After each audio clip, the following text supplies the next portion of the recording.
My hair is getting long. All right, what's going on, guys? It's Reggie here, bringing you guys another video. This is like my 10th time, literally my 10th time making this video. You know, I try to be a perfectionist as much as possible. I'm doing all these different angles. I started making the video back there in the back. Now I'm up here and people probably looking at me. I don't care no more. Like, as you start to build your confidence doing these YouTube videos, you really don't care anymore who's looking at you. You know, I actually had somebody walk up to me the other day, last week, when I was here at the terminal, and they said, "Hey, I watch you on YouTube." And you know, we spoke, we talked for about an hour or two, went in there and grabbed something to eat. It was pretty cool. Shout out to Richie. I mean, that's your Snapchat name. I don't know your real name, Richie.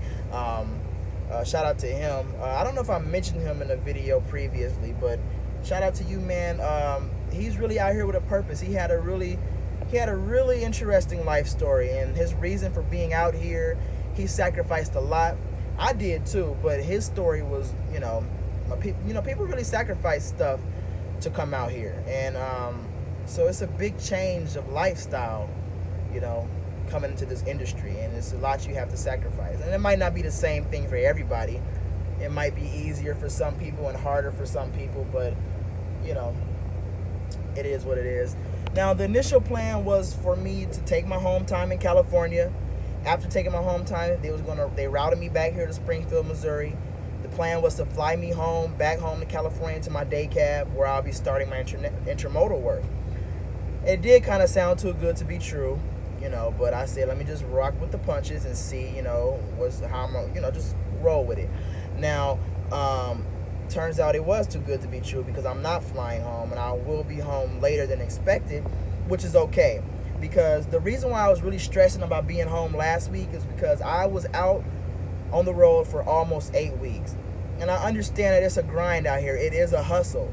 But at the same time, you do need your space. You need to be able to, kick your legs and socialize. I'm young. And the one thing that I don't want to sacrifice is my social life. I got a lot of people at home that love and care for me, that want to see me, and I want to see them too. And I understand you do sacrifice a lot being out here as well, but you do need time away from the truck.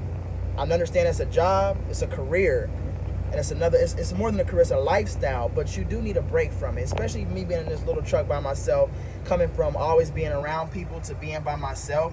It's kind of a change of lifestyle. That's what I'm trying to say. So it was good to go home, and I got to hang out with my close friends. I got to see my family, my brothers, I have 11 siblings, y'all.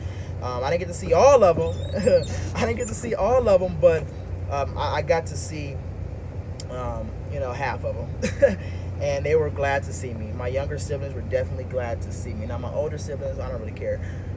We grown. We will see each other when we see each other. But my babies, they look up to me, and I have to, look out for them, But anyways, so the plan is I'm not flying home anymore. I'll actually be doing my first intermodal load, which it's confusing, but I'm excited about. I'm going to be taking you guys along the journey with me. I'm leaving here at 7 o'clock tonight. Well, actually, I have an appointment. They found a nail in my tire. They're going to take off this spare tire from my blowout last week. Then they're going to take the nail out my other tire. And the appointment's at 7 tonight, so I should be out of here by no later than 9 o'clock. So I'm going to try to give me some rest before I hit the road, because, I got to drive 400-something miles to Texas. So I'm headed down to Texas. I'm going to be picking up at the rail yard for intermodal. I'm going to take that trailer to the delivery spot. Then I'm going to come back to the rail yard. Okay, it's really hard to explain. Let me just show you guys. Okay, so what I'm trying to say is, for intermodal, you have a 91 and you have a 90. All right, so your 91 is basically just like your 01 in the normal, the normal reefer, except with intermodal, your 91 is going to be where you, the time that you are able to go pick up your load or pick up your trailer that's already loaded, that came just right off the train. This is the time that you're able to go pick it up at the rail yard. And then your 90 is your final location where you take it to and you drop it off, okay? So basically, that's what I was trying to explain. 90. So you have a 91 and you have a 90. That's what I was trying to show you guys. Okay. Now you probably get it. So your 91 is your 01 for you, the reefer drivers, and then your 90 is where you drop.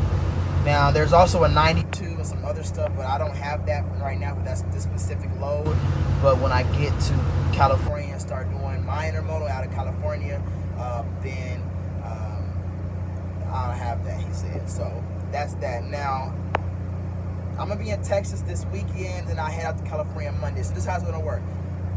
Friday, today, after I get my tires fixed, I'm gonna head down to the rail yard in Texas. I'm gonna pick up that load, which is my 91. I'm gonna take that to the 90, which is a Walmart, I believe, in somewhere in Texas.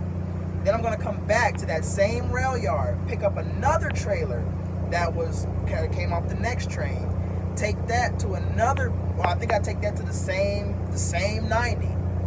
Then I come back, pick up that trailer, drop that trailer off, pick up another trailer. I don't know if I'm taking the trailer back or I'm just dropping the trailer off, but anyways, you get the point. I'm going back to the rail yard, getting another trailer off the train for a third time. Then I'm taking that to a different location. It's not the Walmart, to a different location in Texas. And then after that, I go back to the rail yard, pick up another trailer, and then I take that to California. That's how that's gonna work. So there's gonna be a lot of little back and forth on the same route, which is okay, because that's what I'm gonna be doing when I get home. I'm gonna be seeing the same thing on the same routes every day. So that's what's going on right now, and I'm gonna be taking you guys along on that journey. I'll record it all tonight, and just give you guys a little bit more insight on how intermodal works, and how it's gonna work for me. So I'll be driving throughout the night. I'm gonna leave tonight. I'm gonna give me a little rest. I'll probably only get like 2 hours of rest, but I need to give me a little rest before heading out, because I'm gonna be driving through the night, and I get a little more drowsy driving at nighttime. You know what I'm saying? But I do like driving at night. Well, I don't like having tire blowouts at night, but I do like driving at night, because by the time your shift is over and it's morning time, the truck stops are empty, so it's about time to just pull into a spot and go to sleep. You ain't gotta worry about searching for a spot and doing no hard backing maneuvers. Usually you can just pull right into a spot because it's empty. So that's why I really don't mind driving at night, because I know in the long run, finding a parking spot the next morning is gonna be just mighty fine. Just like Beyonce, mighty fine. Okay, peace out.